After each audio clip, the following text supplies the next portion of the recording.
다 함께 계신 자리에서 일어나셔서 우리 기쁨으로 주님 찬양하겠습니다.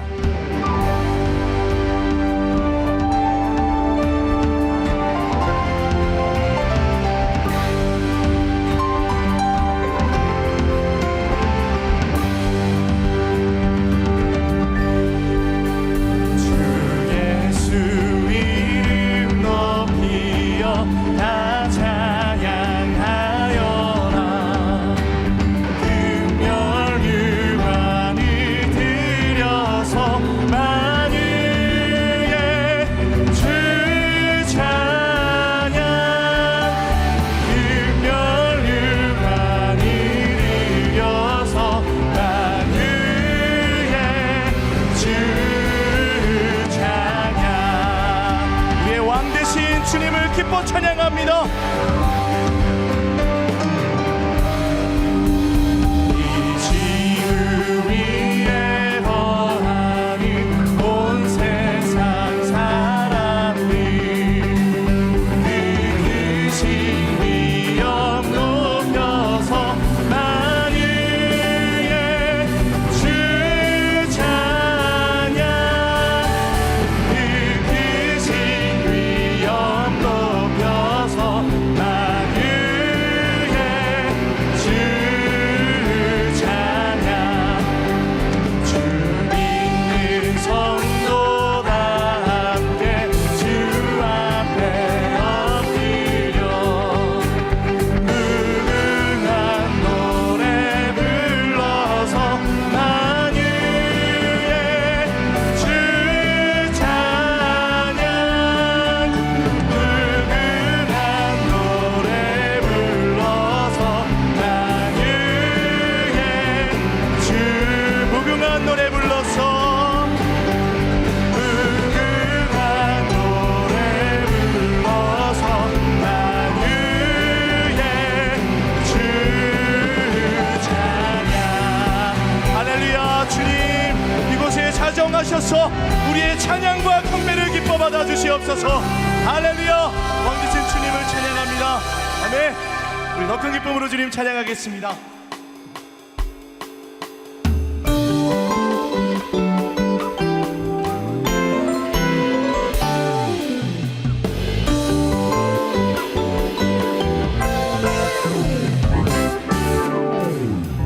나 기뻐하리 나 기뻐하리 나 기뻐하리 나 주 안에서 기뻐하리라 나 기뻐하리 나 기뻐하리 나 기뻐하리 나 주 안에서 기뻐하리라 주가 나를 무너뜨리려고 내 마음에 속삭였네 내 영이 되어 넘어지지 않고 나의 믿음의 고백이 원수를 우리 기쁨으로 선포합니다.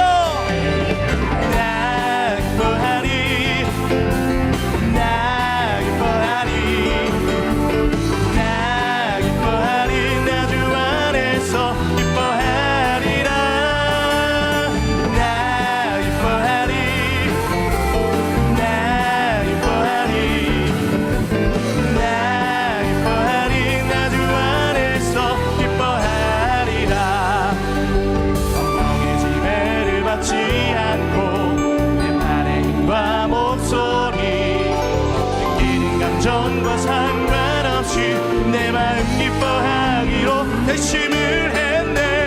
할렐루야.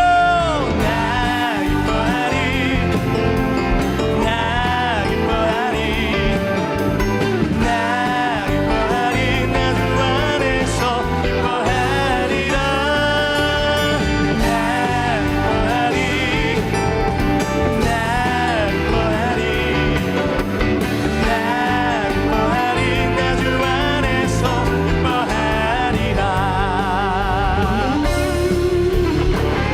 하나님을 기뻐하는 것이 우리의 힘이며 능력인 줄 믿습니다. 여호와 하나님만 바라보면서 기쁨으로 고백하며 나아갑시다. 저 높은 하늘 위로 밝은 태양 떠오르듯이 난 주저앉지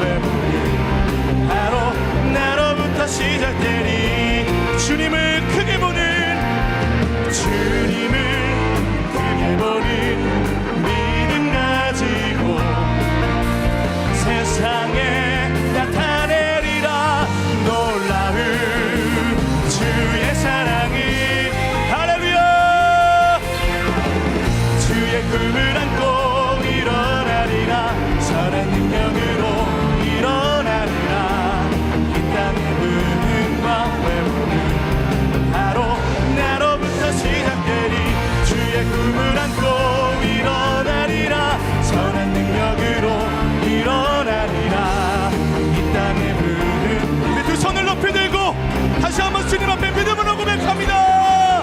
주의 꿈을 안고 일어나리라 하나님 선한 능력 되어 일어나게 하소서 이 땅의 부흥과 회복은 바로 나로부터 시작되니 주의 꿈을 안고 일어나리라 선한 능력으로 일어나리라 이 땅의 부흥과 회복은 바로 나로부터 시작되니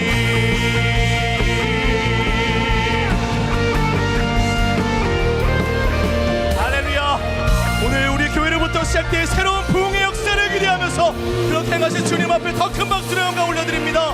할렐루야 주님 감사합니다. 아멘. 우리 자리에 앉아서 계속 주님 찬양하겠습니다.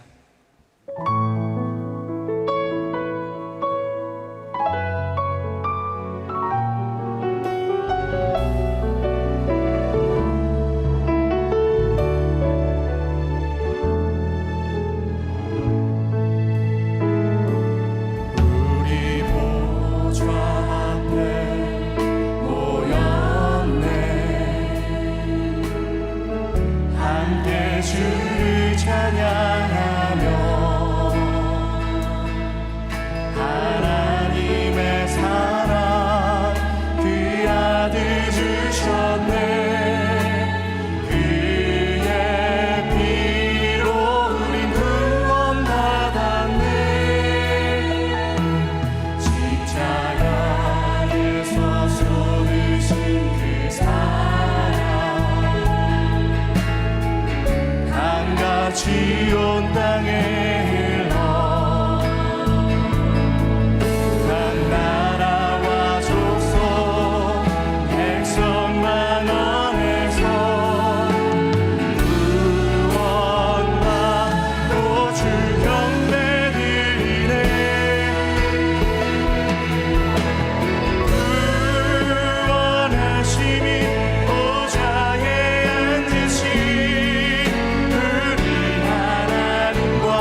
어떤 가운데 주님께 닿을 수 없던 우리 어두운 밤 중에 하늘을 향해 주의 이름 나 부를 때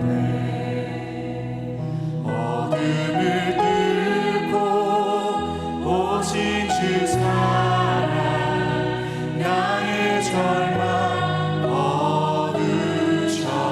거두셨네 주님의 공로 다 이루셨네 주 예수 나의 산소망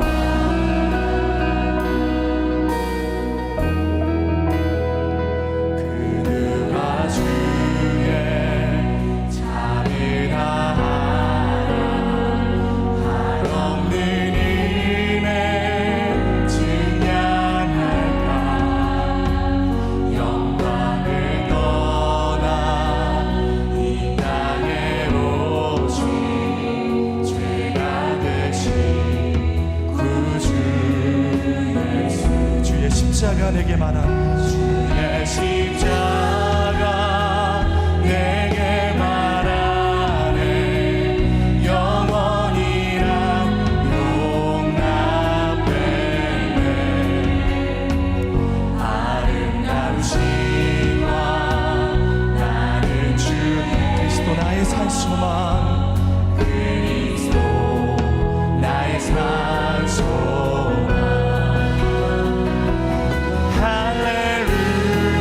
할렐루야 주를 찬양하여라 할렐루야 자유케 하셨도다 죄의 저주 끊으시 주께 구원이 있도다 주 예수 나의 산소 할렐루야 할렐루야 주를 찬양하여라 할렐루야 자유케 하셨도다 죄의 저주 끊으시 주께 구원이 있도다 주 예수 나의 산소망 예 하나님 그렇습니다 하나님만이 우리의 참 소망과 능력 되십니다 왕 되신 주님 오늘 이 시간 우리의 삶 속에 오셔서 모든 죄의 저주가 끊어지게 하시며 하나님의 통치와 회복이 시작되게 하여 주시옵소서 이렇게 역사하실 주님을 바라보면서 믿음으로 나아가 고백하며 찬양합시다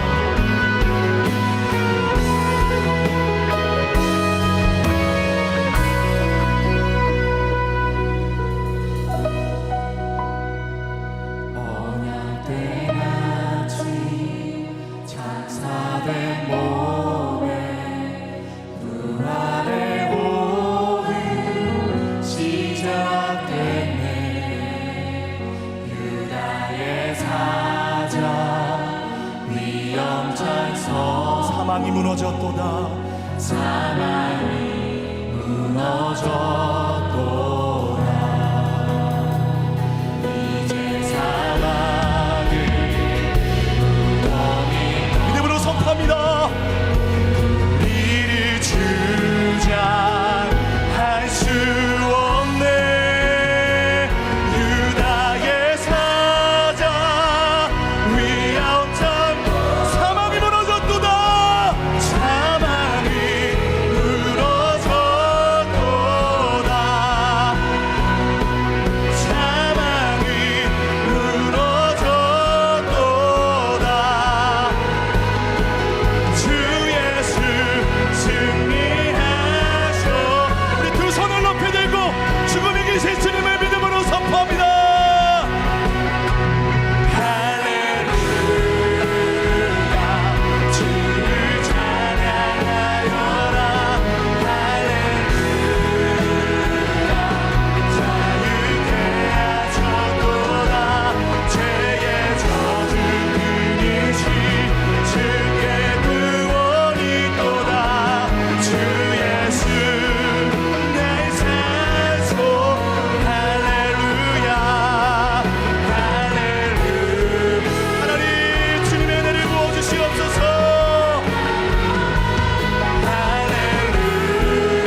유일한 소망과 능력이심을 고백합니다.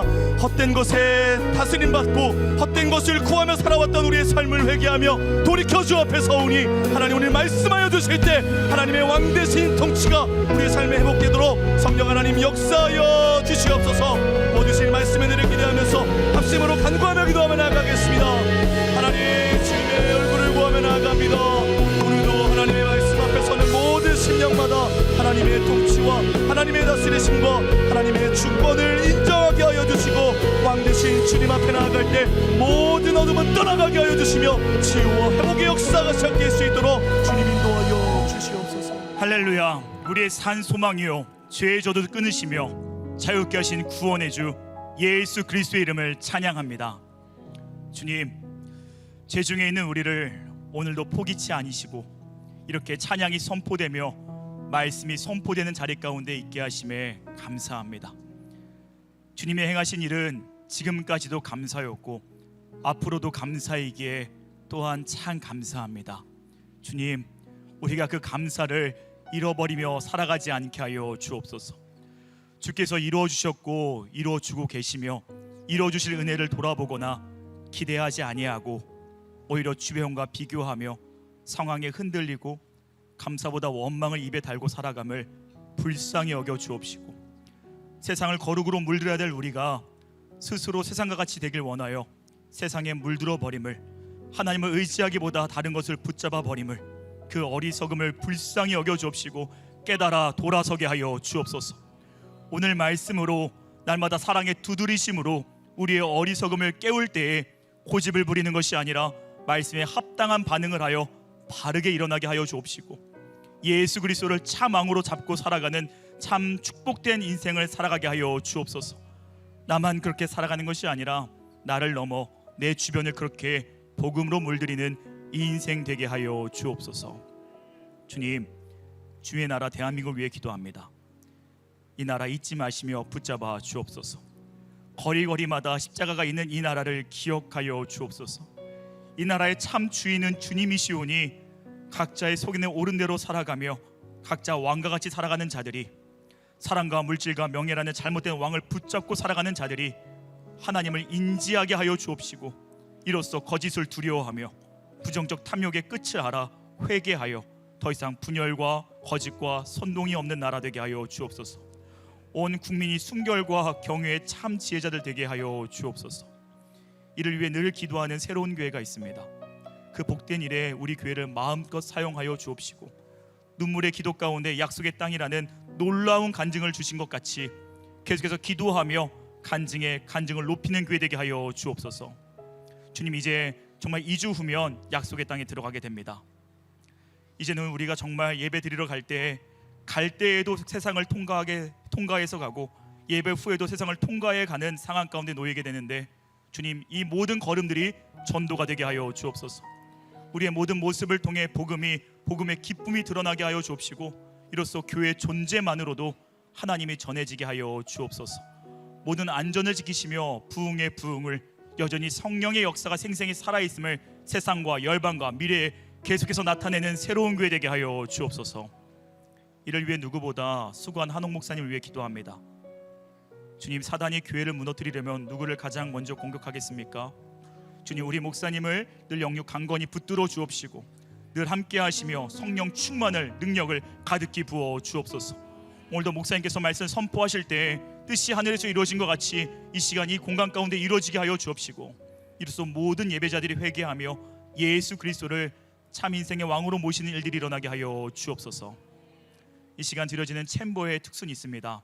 기뻐 받아 주옵시고 울려 퍼지는 고백을 받으시며 연주하는 자나 함께하는 모든 자, 우리의 모든 것이 하나님의 사랑 가운데 있음을 고백하며 그 사랑 안에 거하는 역사 일어나게 하여 주옵소서. 오늘도 우리 가운데 찾아오사 역사 주심의 일을 기대하고 감사드리오며 우리의 주, 우리의 왕 예수 그리스도의 이름으로 기도드립니다. 아멘. 할렐루야. 우리 2부 예배 오신 모든 성도님들과 온라인으로 함께하는 성도님들을 축복하고 환영합니다. 이제 우리 사랑의 마음을 담아 좌우 옆에 계신 분들에게 이렇게 인사하며 나갔으면 좋겠습니다. 성령 충만하세요. 우리 함께 서로를 축복하며 나가도록 하겠습니다. 사랑의 마음을 담아서 서로를 바라보며 축복하겠습니다.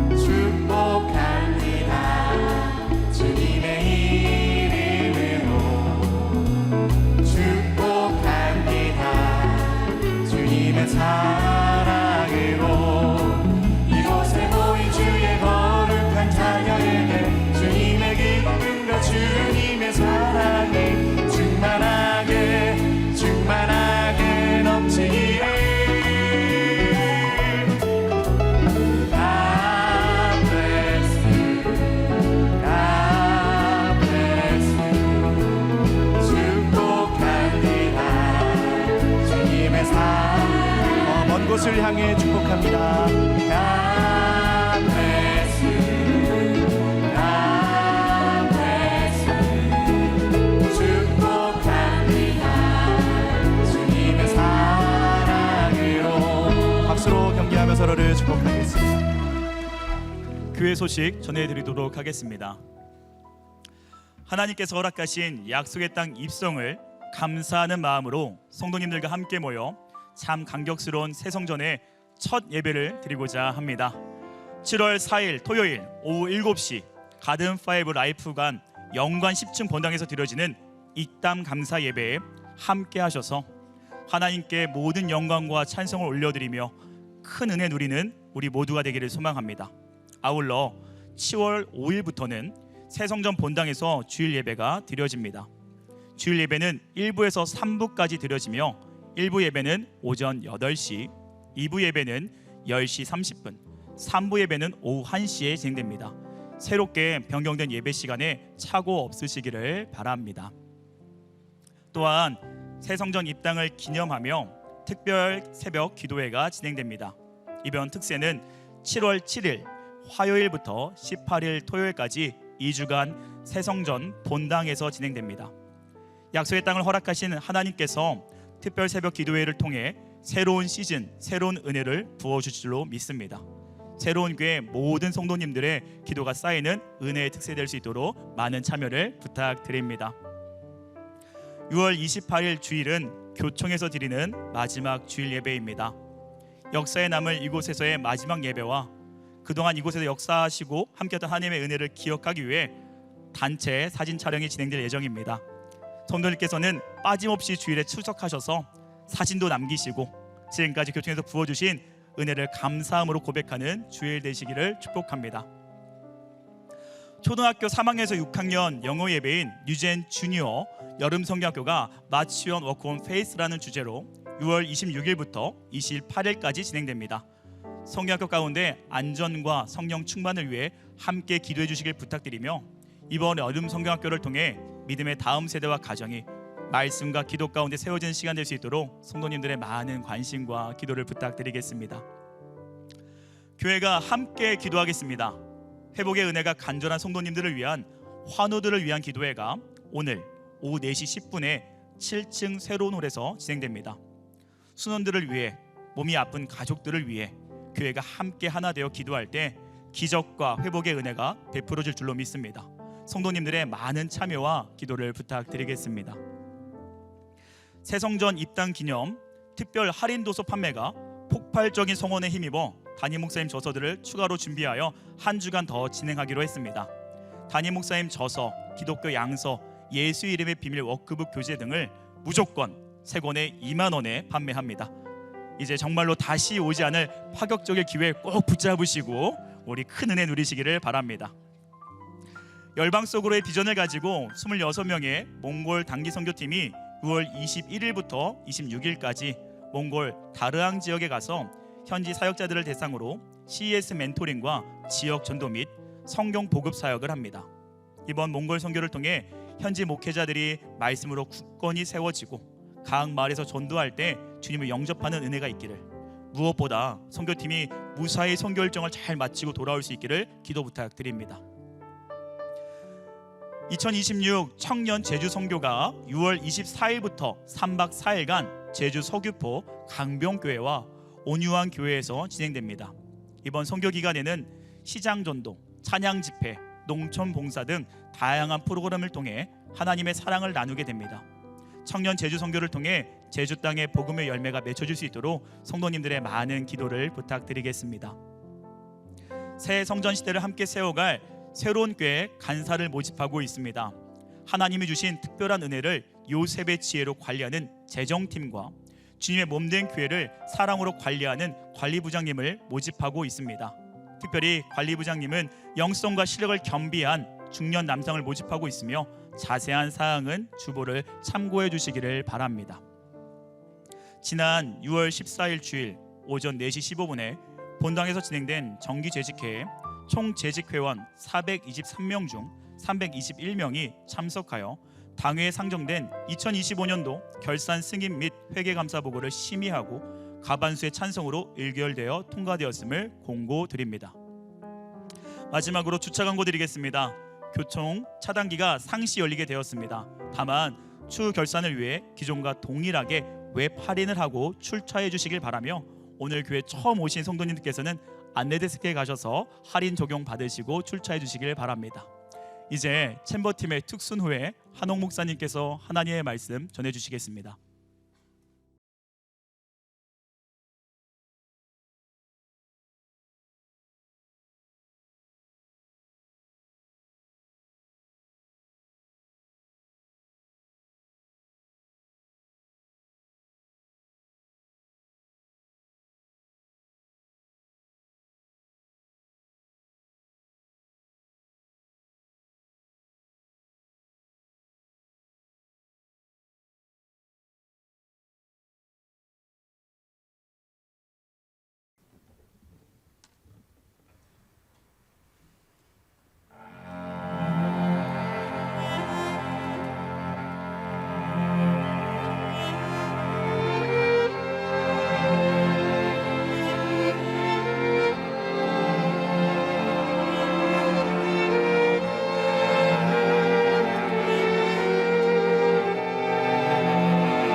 백성이 왕을 요구하다. 사무엘상 8장 1절에서 22절 말씀입니다. 사무엘이 늙음에 그의 아들들을 이스라엘 사사로 삼으니 장자 이름은 요엘이요 차자 이름은 아비야라. 그들이 브엘세바에서 사사가 되니라. 그의 아들들이 자기 아버지의 행위를 따르지 아니하고 이익을 따라 뇌물을 받고 판결을 굽게 하니라. 이스라엘 모든 장로가 모여 라마에 있는 사무엘에게 나아가서 그에게 이르되 보소서, 당신은 늙고 당신의 아들들은 당신의 행위를 따르지 아니하니 모든 나라와 같이 우리에게 왕을 세워 우리를 다스리게 하소서 한지라. 우리에게 왕을 주어 우리를 다스리게 하라 했을 때에 사무엘이 그것을 기뻐하지 아니하여 여호와께 기도하매 여호와께서 사무엘에게 이르시되 백성이 내게 한 말을 다 들으라. 이는 그들이 너를 버림이 아니요 나를 버려 자기들의 왕이 되지 못하게 함이니라. 내가 그들을 애굽에서 인도하여 낸 날부터 오늘까지 그들이 모든 행사로 나를 버리고 다른 신들을 섬김같이 내게도 그리하는도다. 그러므로 그들의 말을 듣되 너는 그들에게 엄히 경고하고 그들을 다스릴 왕의 제도를 가르치라. 사무엘이 왕을 요구하는 백성에게 여호와의 모든 말씀을 말하여 이르되 너희를 다스릴 왕의 제도는 이러하니라.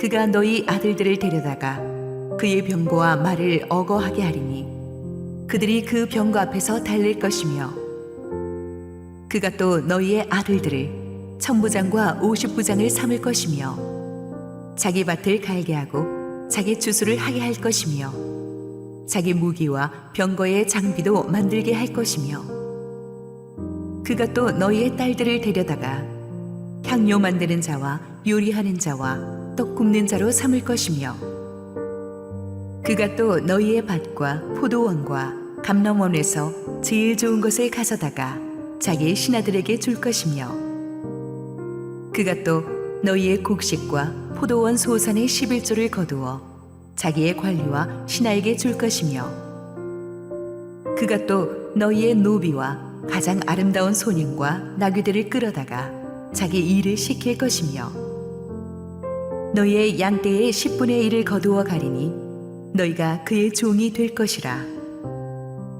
그날에 너희는 너희가 택한 왕으로 말미암아 부르짖되 그날에 여호와께서 너희에게 응답하지 아니하시리라 하니 백성이 사무엘의 말 듣기를 거절하여 이르되 아니로소이다. 우리도 우리 왕이 있어야 하리니 우리도 다른 나라들 같이 되어 우리의 왕이 우리를 다스리며 우리 앞에 나가서 우리의 싸움을 싸워야 할 것이니이다 하는지라. 사무엘이 백성의 말을 다 듣고 여호와께 아뢰매 여호와께서 사무엘에게 이르시되 그들의 말을 들어 왕을 세우라 하시니 사무엘이 이스라엘 사람들에게 이르되 너희는 각기 성읍으로 돌아가라 하니라. 할렐루야. 우리 하나님께 감사와 영광의 박수 올려드리겠습니다. 축복된 주일 아침에 우리 주의 전에 나오신 모든 성도님들에게 하나님의 은혜 충만하게 임하기를 원합니다. 우리 챔버가 교총에서의 라스트 댄스를 정말 스펙타클러하게 하네요. 오늘도 성령 충만한 연주 하루 종일 들려줄 우리 챔버에게 한번 힘찬 격려의 박수 부탁하겠습니다. 여러분 광고에서 보셨다시피 드디어 입당 예배가 이제 2주 앞으로 성큼 다가왔습니다. 다음 주 여기서 마지막 예배를 드리는데 여기서 전체 촬영을 어떻게 하냐면 카메라가 여기서 찍습니다. 그러니까 축도 끝나고 찍는데 대개 보면 10년, 12년 동안 교회를 성실하게 섬기다가 딱 한 주일 안 나왔는데 그때 사진이 찍혀버리면 역사에서 사라지게 되는 거예요. 그러니까 내일 아주 다음 주에 꽃단장 하시고 잘 오셔서 우리 역사에 남을 사진에 남으시고 교총에서 이때까지 에베네셀의 하나님을 감사하는 예배 드리고 우리가 이제 다음 주일 예배 4부 예배 끝나자마자 짐을 빼기 시작해서 거대한 이사를 시작합니다. 어저께 리더십들은 한번 본당을 쭉 둘러보시고 얼마나 감사했는지 모릅니다. 나흘 뒤에는 가구들이 다 들어오게 되고 하나님께서 또 그 땅에서 준비하실 놀라운 역사를 우리는 기대하게 될 것입니다. 우리 마무리 이사 과정까지 차질 없도록 여러분이 기도해 주시기를 바랍니다. 우리 함께 기도하시고 하나님 말씀 듣겠습니다. 사랑하는 아버지, 은혜를 감사합니다. 우리가 이제 하나님 앞에 마음을 내려놓고 말씀 듣고 변화받기 원합니다. 부족한 종을 감추시고 우리 주님 말씀하시옵소서. 예수님 이름으로 기도했습니다. 아멘. 지난주 우리는 미tz바 영적 대각성 집회와 에벤에셀의 승리를 살펴보았습니다. 400년 동안 이스라엘 백성들은 하나님을 계속해서 불순종하는 우상숭배로 인해서 끊임없이 외세 침략의 유린을 당했습니다. 그렇게 살다 보니까 사람이 각박해지면 이기주의가 되잖아요. 각 지역 12지파들끼리에 나만 살면 된다는 이기주의가 강했고 한민족이라는 그런 동지의식은 전혀 없었습니다. 하지만 언약궤가 다시 이스라엘 땅으로 돌아오고 그들이 하나님 앞에 돌아오기 시작하면서 하나님께 한 마음이 되니까 서로 사랑하고 한 민족이 될 준비를 하기 시작했어요. 그리고 미tz바 영적 대각성 집회를 통해서 하나님께서 그들이 이제 한 민족 한 나라가 될 준비를 시키셨습니다. 그렇게 하고 나서 한 20여 년의 세월이 또 흘러서 오늘 이스라엘의 역사에 또 굉장히 중요한 사건이 하나 일어납니다. 1절 2절 읽습니다. 사무엘이 늙음에 그의 아들들을 이스라엘 사사로 삼으니 장자의 이름은 요엘이요 차자의 이름은 아비아라. 그들이 브엘세바에서 사사가 되니라. 사무엘이 늙어서 아들들을 사사로 세웠다는 말을 좀 생각해 볼 필요가 있습니다. 요즘 세상에 늙었다는 말을 어떻게 정의하실지 모르겠습니다만은 미tz바 영적 대각성 집회 때 사무엘이 30대 초반이었고 20여 년이 흘렀으니까 많아야 50대 중반이거든요. 제가 그 나이가 지나서가 아니라 이거 전혀 늙지 않았습니다. 그죠? 모세나 갈렙 같은 사람은 80이 넘어서도 주께 쓰임을 잘 받았잖아요. 그런데 사무엘이 그의 아들들을 이스라엘의 사사로 그때 삼았다고 했어요. 이 사사는 우리가 왕이 없던 여호수아가 죽고 나서 왕정체제 세워지기 수백 년 동안 왕이 없던 시대에 이스라엘의 정치, 종교, 군사, 리더십을 한 사람이 총괄하는 하나님이 세우는 비상 지도자였어요. 그때 하나님이 부르셔서 세웠지 어떤 특정 집안에서 또는 특정 지파에서 세습되지 않았어요. 사무엘이 그걸 누구보다 잘 알고 있습니다. 그런데 사무엘이 아들들을 사사로 세웠다. 브엘세바에서 사사로 세웠다는 말은 무슨 말입니까? 브엘세바는 이스라엘의 최남단에 있는 땅인데 하나님께서 이삭과 야곱에게도 나타나셨던 영적인 성지와도 같은 곳입니다. 게다가 애국가의 교역의 요충지기 때문에 사사로서의 공식적인 집무실이 여기에 있었나 봅니다. 사무엘이 사는 그 라마에서부터 한 80km 떨어진 데서부터 이곳까지 왔다 갔다 하면서 직무를 수행하기가 어려웠을 것입니다. 사무엘이 여기서 자기 아들들을 사사로 세웠다기보다는 정식 후계자로 세웠다기보다는 자신을 돕는 인턴으로 세웠다고 보는 것이 옳습니다. 왜냐하면 아까 말씀드렸듯이 사사는 하나님이 선택하시는 것이기 때문에 천하의 사무엘도 자기가 선택해서 사사를 세울 수는 없었어요. 특히 이 자리가 얼마나 엄중한지 사무엘은 알지 않습니까? 엘리가 또 엘리의 아들들이 타락했을 때 얼마나 무섭게 하나님이 치셨는가를 알기 때문에 그런 사무엘이 자기 아들들을 바로 사사로 세울 리가 없습니다. 지금은 당장 사사가 되기를 준비하는 인턴으로 세우는 것인데 그렇다 할지라도 여기에는 아쉬움이 남습니다.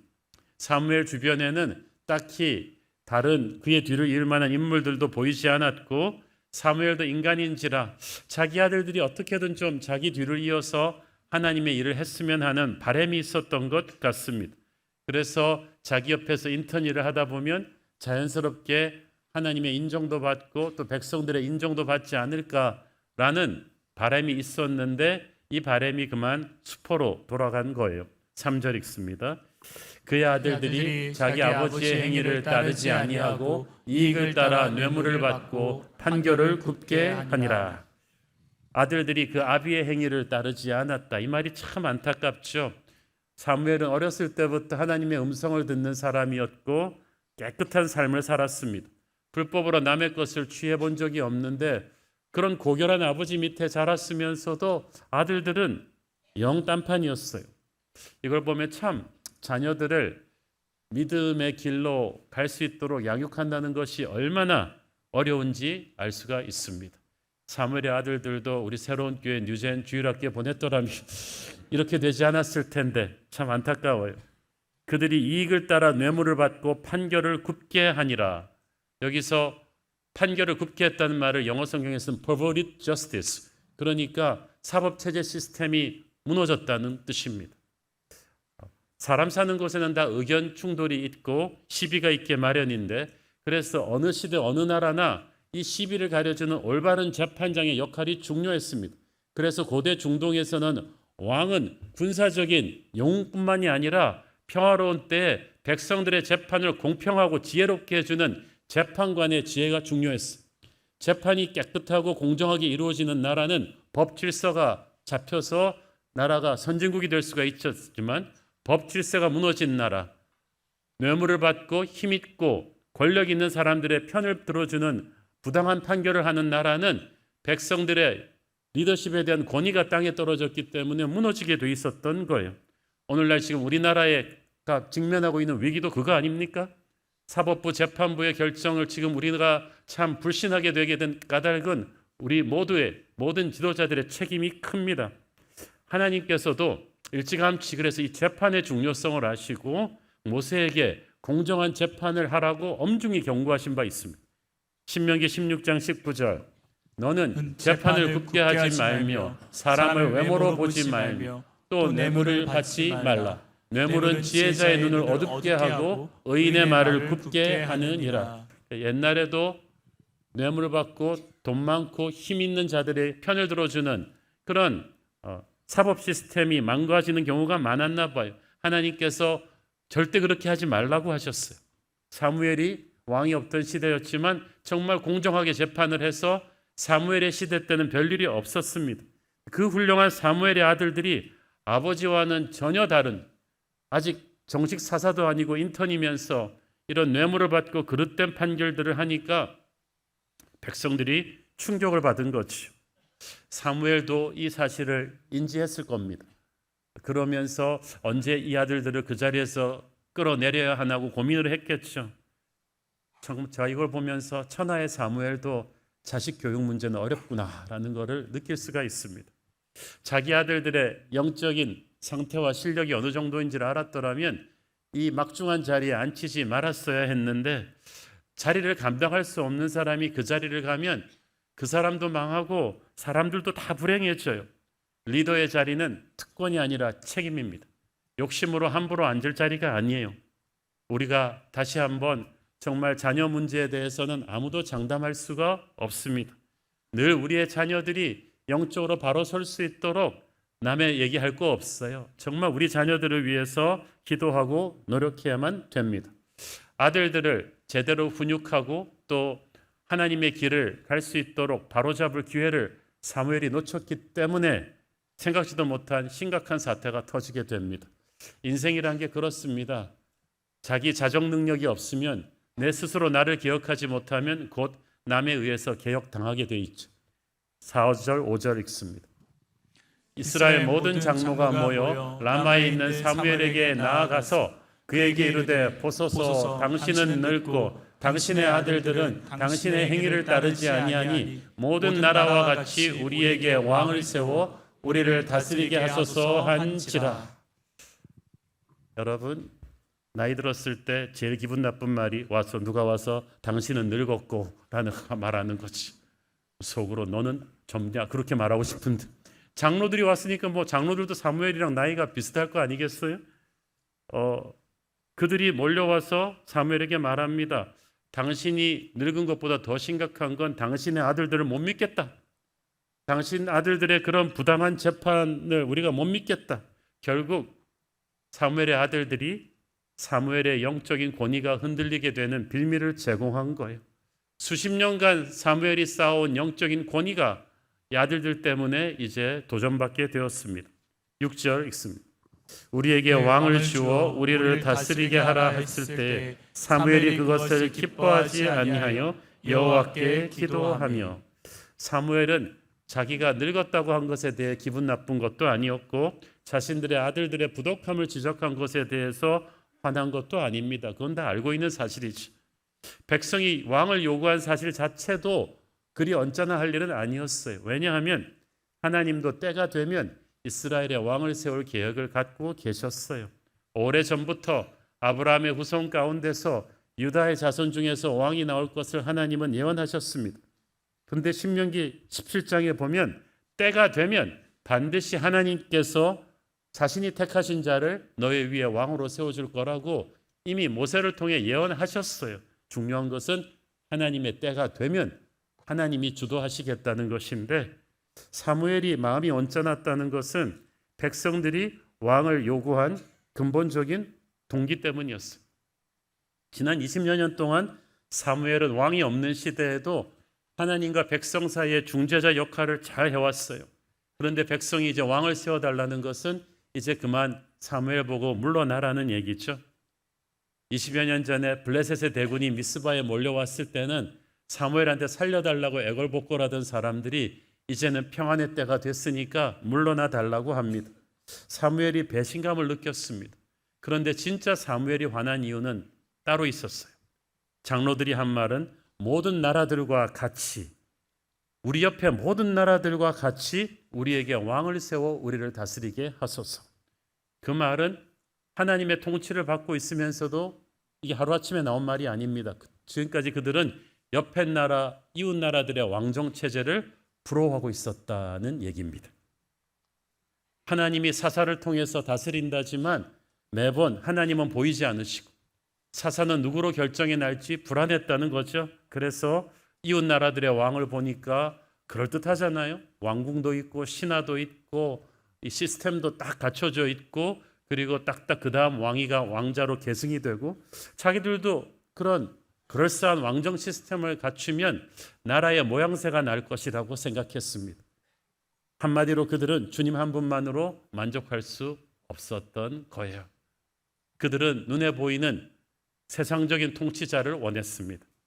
그들이 원했던 왕은 하나님의 뜻을 대신하는 사무엘 같은 중재자가 아니라 하나님을 아예 대체할 수 있는 세상적인 리더였습니다.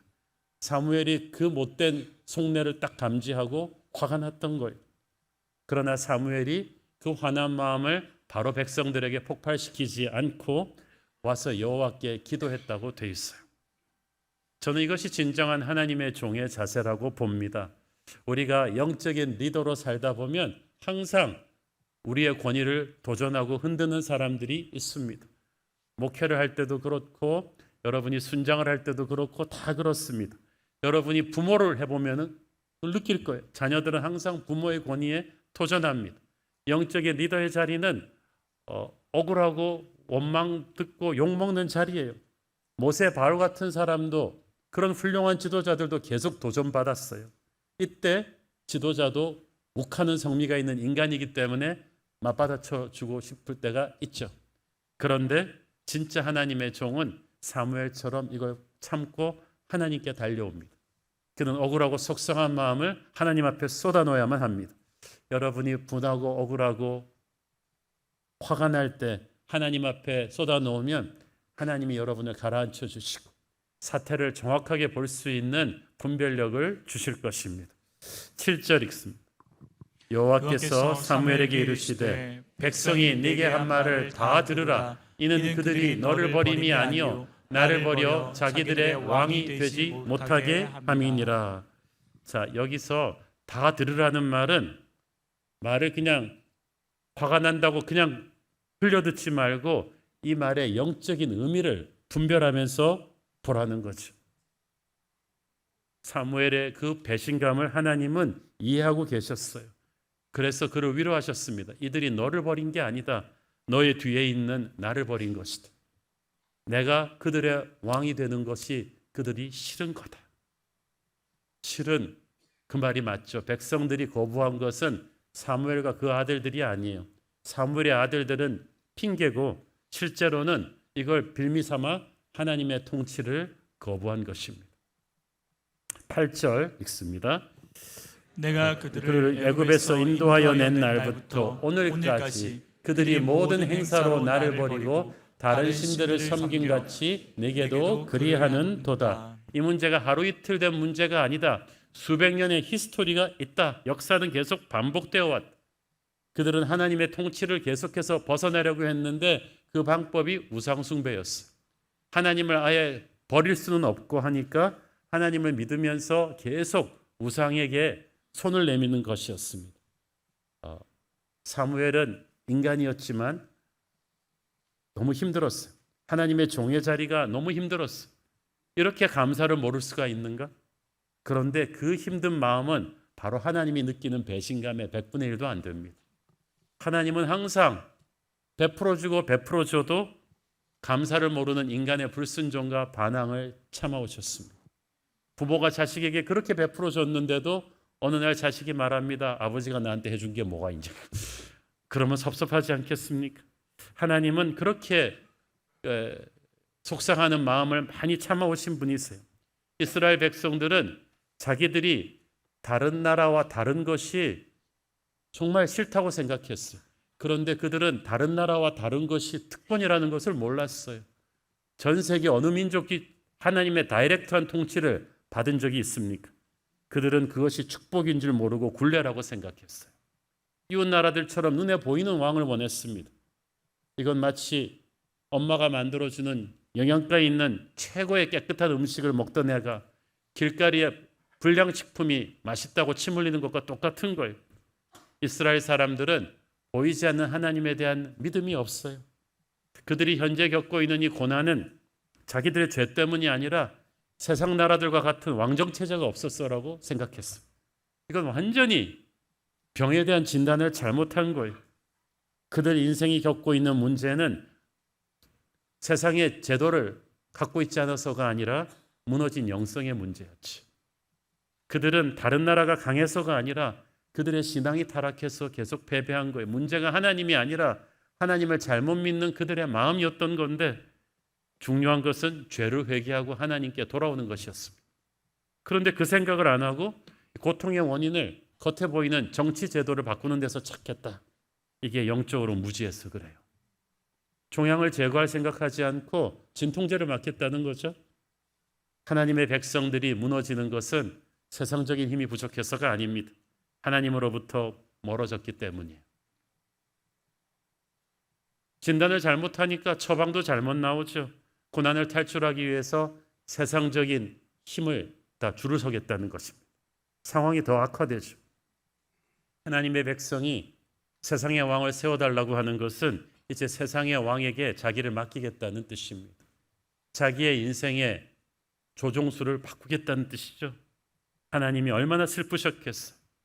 오늘도 항상 마귀는 우리에게 왕을 바꾸라고 속삭입니다. 언제나 우리가 힘들 때 그렇게 합니다. 예수님이 금식하고 줄이셨을 때 마귀는 예수님한테도 왕을 바꾸라고 그랬어요. 자기에게 머리를 조아리면 세상의 화려함으로 보상해 주겠다고 합니다. 지금도 우리가 외롭고 힘들고 실패했을 때 세상은 우리에게 속삭일 것입니다. 잠시만 왕을 바꿔보라고. 교회는 항상 그 마귀의 속삭임과 싸워 이겨야 되는 것입니다. 언제나 머리이신 그리스도의 통치 안에 있기 위해서 우리는 몸부림을 쳐야 됩니다. 주님 한 분만으로 만족한다는 것을 우리가 끊임없이 스스로에게 선포해 줘야 돼요. 그래야 그 마귀의 속삭임을 이길 수가 있습니다. 9절 읽습니다. 그러므로 그들의 말을 듣되 너는 그들에게 엄히 경고하고 그들을 다스릴 왕의 제도를 가르치라. 너는 그들의 말을 들어줘라. 그 대신에 이 왕정 체제의 실상이 어떠한 것인지를 경고해 주라고 했습니다. 하나님의 뜻과 사람들의 뜻이 부딪히는 때가 참 위기의 순간입니다. 그런데 인간이 여기서 고집을 피워서 자기의 뜻을 관철시키고 나서 침묵하신 하나님을 계속 압박해서 기어코 자기 뜻대로 해놓고는 그걸 기도응답이라고 해요. 내 기도가 하나님의 보좌를 흔든다고 했습니다. 그건 기도응답이 아니죠. 하나님이 우리의 자유의지를 존중해서 망할 거라는 걸 뻔히 알면서 하나님이 마지못해 허락해 주시는 거예요. 하나님이 주도하시는 뜻과 허락하시는 뜻은 달라요. 하나님이 주도하시는 뜻은 처음부터 하나님의 선한 의지와 계획대로 우리를 이끌어 가실 때 우리가 순종할 때 복받는 길이지만, 하나님이 마지못해 허락하시는 길은 우리의 강팍함이 계속 하나님을 거역하면서 우리의 뜻대로 우길 때 하나님이 져주시는 거죠. 여러분, 여러분의 뜻과 하나님의 뜻이 부딪힐 때 자꾸 하나님 이겨먹지 마세요. 하나님한테 이겨먹잖아요. 인생에서 패배할 것입니다. 인생에서 승리하는 길은 하나님한테 지는 거예요. 항상 그렇게 기도하세요. 주님, 제 뜻은 이렇지만 제 뜻과 하나님의 뜻이 부딪히면 항상 제 뜻은 없는 걸로 하십시오. 왜냐하면 나중에 보면 그게 항상 옳아요. 저는 항상 여러분이 하나님한테 지기를 바랍니다. 그런데 이스라엘이 지금 하나님한테 이겨먹었어요. 그리고 나서 사울 왕이라는 재앙을 만나잖아요. 참으로 가슴 아픈 일입니다. 인간이 하나님의 말씀을, 그 권위를 순종하기보다는 세상의 통치 밑으로 들어가서 만족을 누리려고 합니다. 하나님의 통치를 버리고 세상의 왕을 세워달라고 했던 이스라엘 백성들이 한 말이 뭡니까? 다른 나라들도 다 그렇게 합니다. 많은 크리스천들이 절대 해서는 안 되는 말이 그거예요. 딴 사람들도 다 그렇게 한다. 딴 사람들도 다 주식에 집어넣는다. 딴 사람들도 다 부동산 투기한다.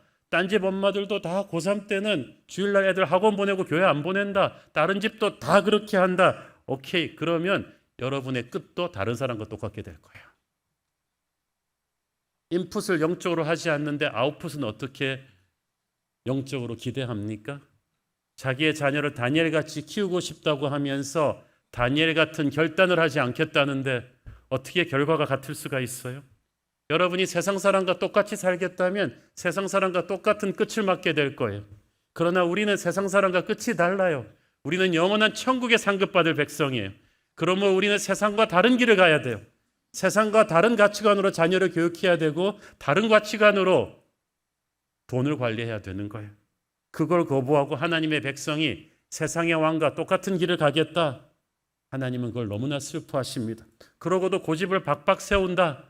하나님이 말로 해서 못 알아듣는다면 놓아주십니다. 직접 뜨거운 난로에 손을 대 보고서야 깨닫는다면 그렇게 되는 거죠. 세상에 그 어떤 것도 하나님이 없는 영적 목마름을 채울 수 없다는 것을 우리가 실제로 삶에서 망해보고 나서야 깨닫는다면 할 수 없는 거죠. 여러분, 하나님을 이기려고 하지 마세요. 10절, 17절에 보면 사무엘을 통해서 하나님께서 이스라엘 백성들에게 그들이 그토록 갖고 싶어하는 왕정체제가, 그 실체가 무엇인지를 얘기를 해 주십니다. 왕은, 이 철없는 이스라엘 백성들아 잘 들어라. 왕이 생기게 되면 이런 현실이 벌어질 것이다. 첫째, 왕은 너희의 아들들에게 병역의 의무를 지울 것이다. 왕은 너희 아들들을 데려다가 왕의 호위부대로 삼을 것이고 자신의 말을 돌보게 할 것이다. 그의 노예가 될 것이다. 나라를 지키기 위해 해야 되는 전쟁도 있지만 대부분의 전쟁은 왕들의 사적인 정복용으로 벌어지게 되는 쓸데없는 전쟁일 텐데 거기에 너희 아들들이 피를 흘리게 될 것이다. 또 왕은 너희 아들들로 하여금 자기 밭을 갈게 하고 추수를 하게 할 것이다. 왕은 반드시 백성들의 노동력을 착취할 것입니다. 수많은 백성들이 왕의 강제 부역에 동원될 거예요. 이 땅에 우리가 지금은 관광지가 되어 있는 중국의 자금성, 만리장성, 피라미드가 어떻게 쓰여졌습니까? 그거 결정한 왕들이 자기가 지었나요? 수많은 백성들의 노동력을 착취해서 지은 거죠. 그렇게 될 거라는 거죠. 너희 아들들이 그렇게 일하는 동안 너희의 딸들도 시녀와 몸종으로 왕궁에 들어가서 일해야 되게 될 것이다. 너희 밭에서 나는 수확물 중에서 제일 좋은 거, 곡식과 양떼의 10분의 1을 왕이 거두어 가게 될 것이다. 원래 이거 누구한테 드려야 되는 거예요? 가장 좋은 11조는 하나님께 드려야 되는 것인데 하나님이 싫다 그러고 왕정체제를 가지게 되면 왕이 그것을 가져가게 될 것인데 그 빼앗은 재물들을 가지고 뭘 하느냐? 자기의 신하들에게 인심 쓰게 될 것입니다. 세금을 거두어 가서 거대한 공무원 조직을 유지하게 될 거라는 거예요. 그리고 나서 왕은 인심 쓰듯이 백성들에게 조금씩 풀겠죠. 지금도 마찬가지예요. 선심성으로 나라가 베풀어주는 파퓰리즘 돈에 취하면 안 돼요. 그 돈이 다 어디서 나와요? 우리와 우리의 후손들이 낼 세금이에요. 이런 비합리적인 왕정 체제가 너희들에게 지어질 것이다. 17절 마지막 구절, 너희가 그의 종이 될 것이다. 한마디로 왕은 너희들에게 주는 자가 아니라 베푸는 자가 아니라 빼앗아갈 자이다. 너희들은 너희의 왕이 앞장서서 너희를 위해 싸워줄 것이라고 생각하지만 아니다. 너희들이 너희의 왕을 위해 싸우다 죽을 것이다. 우리의 왕이신 예수님께서는 우리를 위해서 죽으러 오셨지만 세상의 왕은 너희들 보고 자기 위해 죽으라고 할 것이다. 그게 현실이다. 세상의 왕은, 우리의 왕은 우리에게 아낌없이 주시는 분이시지만, 목숨까지 주시는 분이지만, 너희가 바라는 세상의 왕들은 너희들에게 일을 주면은 10을 가져갈 것이다. 세상의 통치자에게 환상을 가지지 마라. 배고파봐야 음식 귀한 줄을 안다고, 너희들이 반드시 있어야 된다고 하는 왕이 얼마나 무서운 존재인지 너희들은 깨달아야 한다. 너희들은 애굽의 왕으로부터 자유해서 지금까지 자유인으로 살았는데 하나님의 백성으로 사는 자유인의 삶이 얼마나 축복인 줄 모르고 노예로 살고 있는 이웃나라 백성들을 부러워할 수가 있느냐? 그러면 그런 세상의 왕들을 세울 경우에는 그것이 너희들의 발등을 찍는 결과를 가져올 것이다. 하나님이 그렇게 경고하고 계신 거죠. 우리는 여기서 지금도 우리에게 적용할 수 있는 세상의 왕에 대한 우리의 환상을 깨야 됩니다. 매번 지방선거 끝났는데 나라가 더 혼란스럽죠. 지방선거, 자치선거, 그다음에 대선 치를 때마다 우리들은 헛된 피크픽 꿈을 조금씩 또 꿉니다. 지도자가 바뀌면, 정권이 바뀌면 나라가 좋아지겠지. 그리고 항상 그것은 비참한 배신감으로 끝나지 않아요? 그것이 세상의 왕의 한계입니다. 우리는 우리에게 정말 필요한 것이 무엇인지 모릅니다. 우리가 지금 당장 달라고 하나님께 조르는 게 지금 우리한테 진짜 필요로 한 게 아닐 수가 있어. 이스라엘이 당장 왕이 필요하다고 졸랐지만 그것이 지금 이스라엘에게 정말 필요한 게 아니에요. 정말 이스라엘에게 필요한 것은 왕의 왕이신 하나님을 제대로 믿는 거였는데 그들은 세상의 왕을 달라고 했습니다. 그것이 자신들의 후손에게 어떤 올무가 될지를 몰랐어요.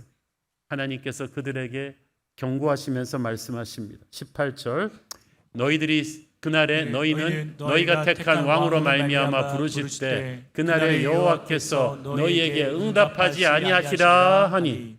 여러분이 세상의 왕에게 줄을 서잖아요. 그날에 재앙의 때, 위기의 때 기도가 응답이 안 될 거예요. 그럼 왜냐하면 여러분의 문제는 여러분이 택한 왕에게 해결을 받아야 되는데 여러분이 택한 왕은 재앙의 때 여러분을 도와주지 않거든요. 이것을 하나님이 깨닫게 하십니다. 탕자가 돈 싸들고 집을 뛰쳐나갈 때 아버지가 몰랐겠어요? 이 아들 성종으로 볼 때 험한 세상에서 이 돈을 탕진하고 망할 걸 아셨을 거예요. 그러나 아버지는 막지 않았습니다. 그의 인격을 존중했기 때문이죠.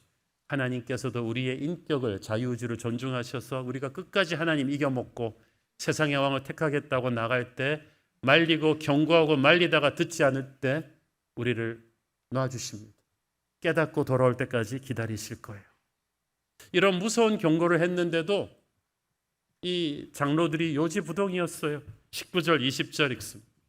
백성이 사무엘의 말 듣기를 거절하여 이르되 아니로소이다. 우리도 우리 왕이 있어야 하리니 우리도 다른 나라들 같이 되어 우리의 왕이 우리를 다스리며 우리 앞에 나가서 우리의 싸움을 싸워야 할 것이니이다 하는지라. 여러분, 영적으로 강팍해지면요 아무리 좋은 말씀을 해줘도 소용이 없어요. 예수님께서는 들을 귀가 있는 자는 들을지어다라고 말씀하십니다. 들을 귀가 있는 자라 마음이 가난하고 겸손해서 하나님의 말씀을 듣고 항상 자신의 인생을 틀 수 있는 준비가 되어 있는 사람이죠. 제가 설교하면서 항상 허탈해지는 때는 그렇게 열심히 설교를 했는데 아멘하고 나가셔가지고 성도들이 정말 엉뚱하게 살 때죠. 그렇게 서로 사랑하라고 했는데 성도들끼리 서로 싸우고 고소하고 미워하고 기가 차죠. 말씀이 그렇게 정확하게 나갔는데 왜 그렇게 됐을까? 항상 마음이 가난하고 겸손하고 말씀에 열려있는 사람은 하나님이 작게 말씀하셔도 크게 알아듣습니다. 간단하게 말씀하셔도 심오하게 알아듣고 빨리 인생을 고쳐요. 우리 중에 완전한 사람 누가 있습니까? 우리 다 실수하지만 하나님의 사람은 하나님한테 져요. 항상 하나님한테 설득당해요. 그러나 마음이 닫혀 있는 사람은 자기가 하나님을 설득했다고 생각해요. 하나님을 이겨먹습니다. 하나님의 경고를 귓등으로 들어요. 속이에 경일기죠. 끝까지 세상 왕을 달라고 고집부리는 이스라엘 백성들이 그렇습니다. 이 사람들이 계속하는 말, 우리도 다른 나라들 같이 되고 싶다. 우리도 다른 나라들 같이 되고 싶다. 하나님이 이 말을 듣고 얼마나 기가 찼겠어. 부모가 버젓이 있는데 나도 옆집 아버지 같은 아버지 갖고 싶다. 옆집 아버지가 완전히 인간 말종의 옆집 아버지 같이 되고 싶다. 하나님의 백성들이 세상 왕의 백성이 되겠다고 합니다. 사자의 아들이 승냥이 새끼가 되겠다고 합니다. 우리의 왕이 우리를 다스리며 우리 앞에 나가서 우리의 싸움을 싸울 거라고 천만의 말씀. 세상의 왕은 절대로 우리를 위해 싸워주지 않아요. 우리를 총알바지로 내세우겠죠. 하나님만이 우리를 위해 싸워주시고 우리를 위해 돌아가시고 다시 사시는 부활의 첫 열매가 되실 것입니다. 이때까지 이스라엘의 전쟁은 모두 하나님의 전쟁이었어. 하나님이 싸워주시지 않는데 어떻게 이스라엘이 애굽을 이겨요? 그 사실을 까맣게 잊어버리고 세상 왕에 줄을 서겠다는 거죠. 그러면 멋진 나라들이 될 것이다. 우리도 다른 나라들 같이. 세상은 지금도 그렇습니다. 세상은 끊임없이 우리 보고 세상같이 되라고 해요. 유행 따라 살려고 해요. 뉴스 따라 결정하라고 합니다. 딴집 엄마들도 다 그렇게 해. 딴집 은퇴 사람도 다 그렇게 해. 세상의 힘을 빌려 성공하려고 합니다. 아까 말씀드렸죠. 우리의 인생이 위기의 기로에 설 때마다 그렇게 유혹이 올 거예요. 세상의 왕의 손을 잡으라고. 그러나 하나님의 사람은 이때 뿌리쳐야 되죠. 하나님의 왕권을 우리는 끝까지 벗어나면 안 돼요. 세상 속에 살지만 세상같이 되지 말라는 말이 그 뜻 아닙니까? 22절 읽습니다. 여호와께서 사무엘에게 이르시되 그들의 말을 들어 왕을 세우라 하시니 사무엘이 이스라엘 사람들에게 이르되 너희는 각기 성읍으로 돌아가라 하니라. 그들의 말대로 왕을 세워주라. 그들이 내 말대로 하지 않겠다면 자기 말대로 살게끔 한번 왕을 세워줘 보라. 스스로 깨닫게 하라. 하나님은 이미 왕정체제의 실상을 다 설명해 주셨는데 그렇게 고집을 피우니까 왕을 세우게 하시는데 다만 그 왕을 사무엘을 통해서 하나님이 기름 부어 찾게 하셨습니다. 그 왕정체제가 그래도 신본주의 왕정체제가 되게끔 하나님이 최악의 상황을 막아주시는 거예요. 하나님은 인간의 죄로 인해서 좌절하지 않으십니다. 우리가 최악의 선택을 해도 그것이 최악이 되지 않도록 그래도 하나님이 조절을 해 주십니다. 사랑하는 성도 여러분, 여러분은 어떻습니까? 오늘의 말씀은 우리가 살아가면서 신앙의 삶이란 단순히 교회 출석하는 삶이 아니라 매 인생의 순간순간마다 누가 나의 왕이 될 것인가를 결정하는 것임을 알려줍니다. 인생이 힘들 때 여러분은 예수님의 왕권을 만족하십니까? 아니면 살짝 예수님 아닌 다른 세상의 왕의 손을 잡아보려고 하는 마음이 있습니까? 마귀는 항상 우리가 평안할 때, 풍족할 때 또는 가난하고 힘들 때 이 속삭임을 줄 거예요. 에덴 동산의 아담과 이브에게 선악을 알게 하는 나무의 실체를 속였던 마귀처럼 마귀는 항상 우리 인생의 위기의 순간에 이때만 예수님 아닌 다른 왕을 섬겨보면 어떻겠냐고 유혹할 것입니다. 애들 대학교 갈 때까지만 내 말을 듣고 내 방법대로 아이를 키워보라고 합니다. 이 중요한 순간에 잠깐만 눈 딱 감고 다른 왕의 인도를 받아보라고 할 것입니다. 보이지 않는 우리의 왕 예수님은, 침묵하시는 예수님은 좀 답답하지만 지금 눈에 확실히 보이고 빠르고 효율적인 길이 있다고 얘기하겠죠. 그러나 우리는 그런 유혹을 받을 때마다 어떻게 해야 돼요? 서터나 물러가라 그러면서 정신을 차리셔야 되죠. 뺨을 탁탁 때리면서 아니야, 나는 하나님의 자녀야. 사자의 아들이 승냥이 새끼가 될 수는 없어. 우리의 왕은 오직 예수 그리스도. 그분만이 우리의 가정을 다스리실 거야. 그분만이 우리의 직장을 다스릴 거야. 세상 모든 애들이 고3 되면은 교회 안 보내도 우리 애는 교회 갈 거야. 왜냐하면 우리 애는 세상에 너절한 애들이 아니라 다니엘이기 때문이야. 세상의 어떤 모든 사람들이 돈 보고 직장을 선택해도 나는 하나님의 사명지로 알고 직장을 선택할 거야. 우리의 교회는, 우리의 나라는 예수님이 왕이셔. 어떤 상황 속에서도 우리가 예수님의 왕권을 선포할 때 우리는 마귀의 모든 속삭임을 뿌리치고 승리할 수 있을 줄 믿습니다. 기도하겠습니다. 주님, 은혜를 감사합니다. 백성들이 끊임없이 세상의 왕을 세상과 같이 살려고 했던 것처럼 우리도 인생의 기로에 설 때마다 마귀가 잠깐 눈을 감고 세상의 왕의 다스림을 받으라고 유혹합니다. 그럴 때마다 내가 누구인지를 기억하게 하여 주옵소서. 우리의 왕이 나를 위해서 어떻게 하셨는가를 기억하시고 나는 오직 예수의 음성을 듣고 예수의 뜻대로 가정을 세우고 사업하고 예수의 뜻대로 살 것을 선포합니다. 예수 우리 왕이여 우리를 다스려 주옵소서. 예수님 이름으로 기도했습니다. 아멘. 우리 다 함께 일어나셔서 봉헌 찬양 드리겠습니다.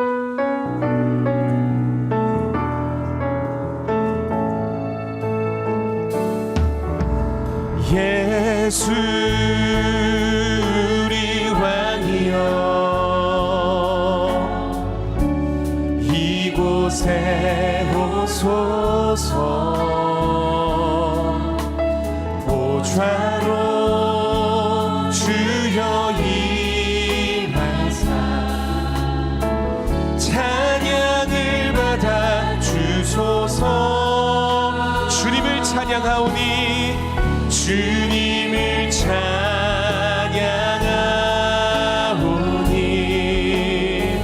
주님을 경배하오니 왕이신 예수여 오셔서 좌정하사 다스리소서. 예수 우리 왕이여 우리 왕이여 이곳에 오소서. 보좌로 주여 찬양을 받아주소서. 찬양을 받아 우리 온 마음을 다하여 고백합니다. 주님을 찬양하오니 주님을 찬양하 주님을 경배하오니 주님을 경배하오니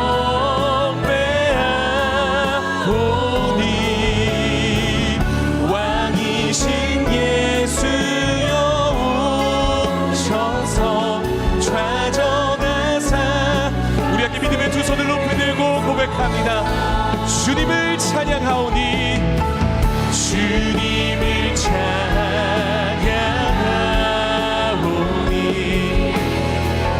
주님을 경배하오 왕이신 예수여 오셔서 좌정하사 다스리소서. 성령의 새바람 성령의 새바람 이 땅에 불어오소서. 주의 영의 생기로 우리를 다시 살리사 이 땅에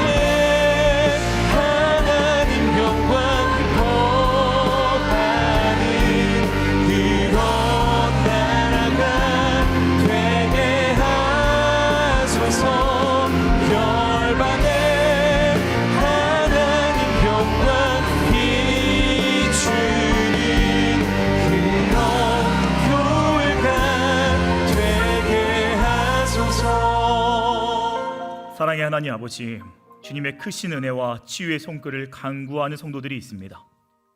뇌종양 수술 부작용으로 머리뼈 제거 수술을 받고 깨끗한 치유를 기다리는 성도, 폐결절로 인해 폐암 전이 검사를 앞둔 성도, 림브성 희귀암이 자꾸 재발하여 다시 수술을 받아야 하는 성도가 있으니 주님, 마음의 불안함과 두려움을 물리쳐 주시고 온전한 치유의 역사가 일어나게 하여 주옵소서.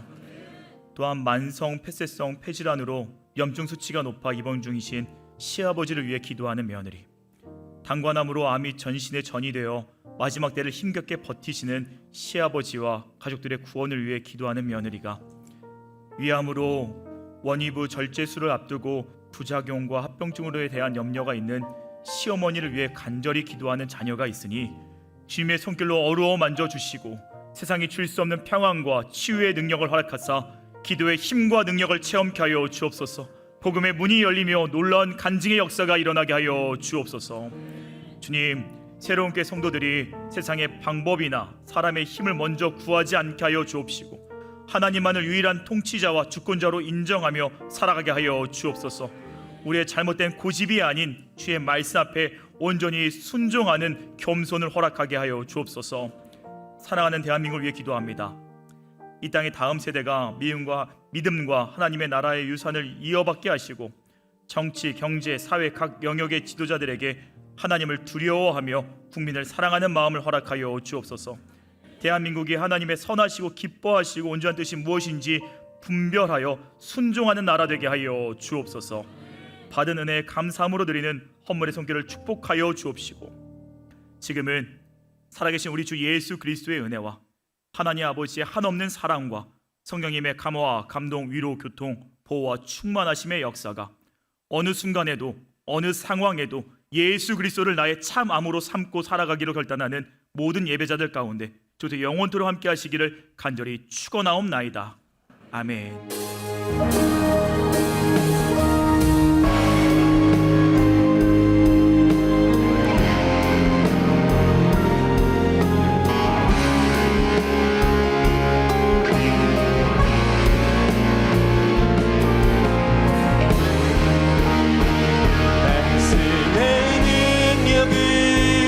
성령의 역사를 주여 구하오니 이제 하소서. 그 사랑으로 그 크신 은혜로 우리 교회 위에 기름 부어주소서. 할렐루야. 우리의 예배를 받으신 하나님께 감사와 영광의 박수 올려드리겠습니다. 주일의 예배를 마쳤습니다. 주신 말씀의 은혜로 한 주간 승리하시기를 소망합니다. 사랑하고 축복합니다.